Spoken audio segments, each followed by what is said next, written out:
Samantala sa ating good news, pre-na Photoshop po sa Capitol Grounds Fountain Area sa bayan po ng Lingayen.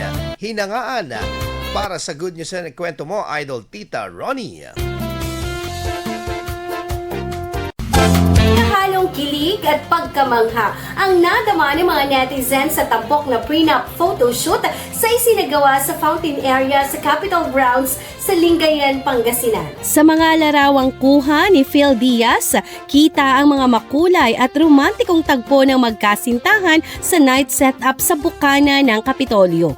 Lalong naging kapansin-pansin ang kagandahan ng mga larawan dahil sa kombinasyon ng kahanga-hangang kulay ng interactive fountain at ng Capitol Building sa likod nito. Dahil dito, umani ng paghanga mula sa maraming netizens ang nasabing prenup photoshoot na malaibang bansa ang dating at mistulang eksena mula sa isang fairy tale.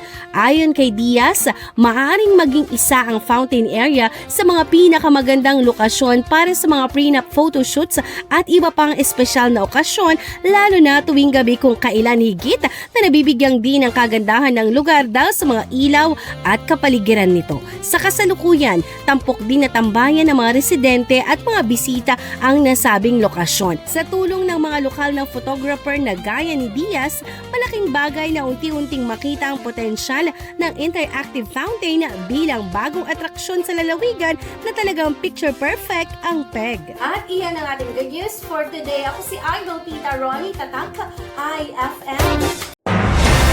IFM News. IFM News. IFM News.